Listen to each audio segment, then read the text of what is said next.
What's up people, my name is Liam and welcome to Millennial Model Mayhem.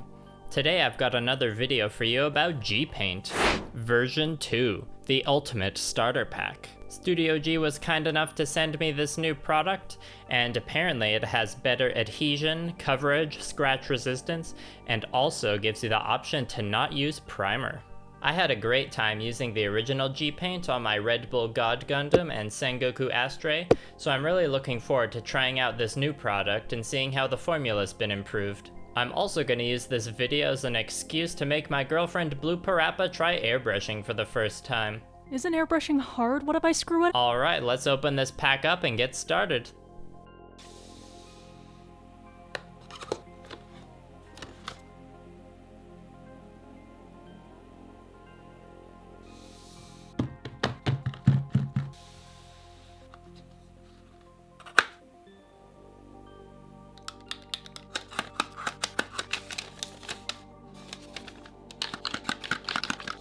Let's get started, shall we? The first thing to do is to see what each color looks like once it's been sprayed onto some plastic. I wanted to use something other than spoons, so I grabbed some minis I keep around for testing purposes. I sprayed each mini with a thick coat until it looked like there was sufficient coverage, and then just like with version 1, all I had to do was give the bottle a good shake and shoot it through the airbrush at around 30 psi. All while wearing a respirator, of course. I also wanted to see if the paint would work primerless on a metal mini, just out of curiosity. Here are the test minis, and the paint is looking fine. Some of the colors appear to have more of a glossy finish, like the black, and unsurprisingly, the white and especially the yellow coats aren't as effective without using primer, but that's to be expected because yellow and white are notoriously difficult to paint. And it did end up working without primer on the metal mini as well. Now, once these have cured overnight, it's time to test the scratch resistance.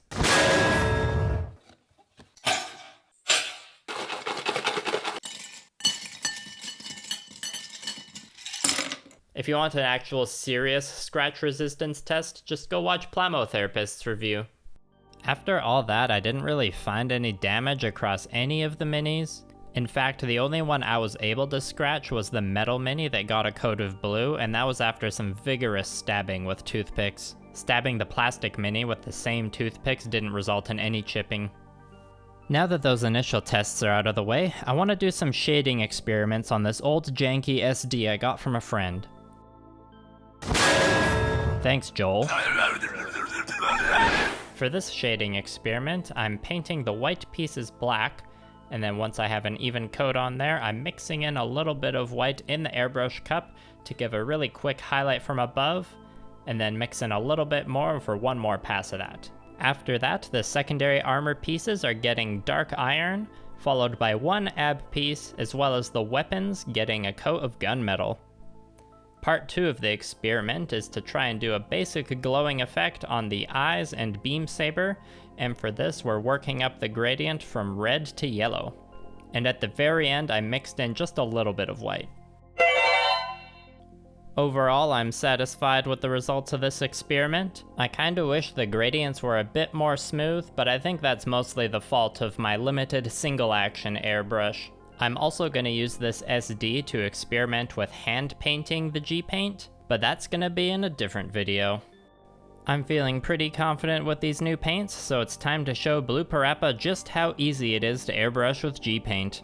And we're going to use her first high-grade kit. Are you sure this is a good idea? Don't worry about it.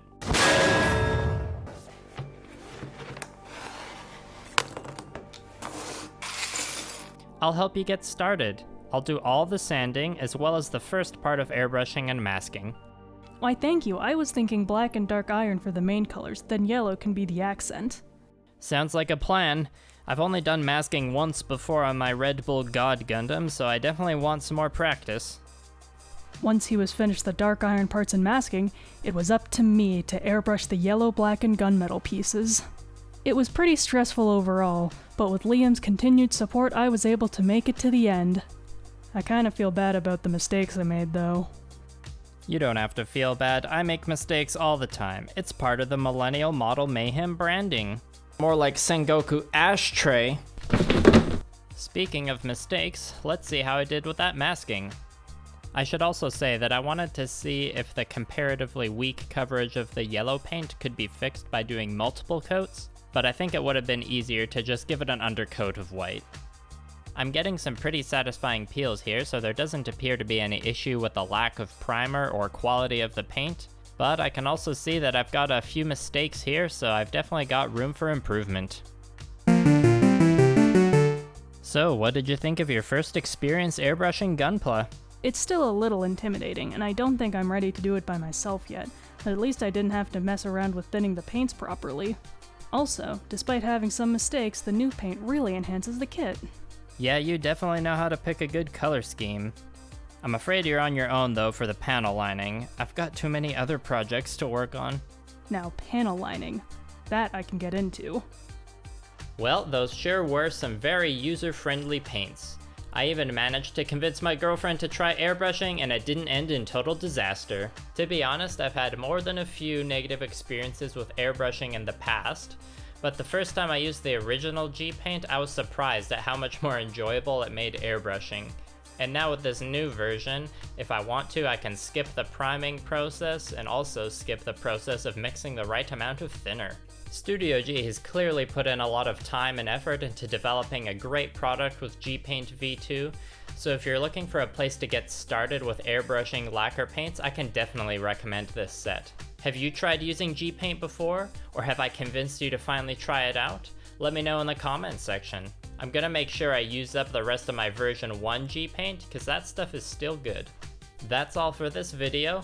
Please feed the algorithm by annihilating those like, subscribe, and bell buttons, following me on social media, and if you enjoyed my content, consider supporting me on Patreon.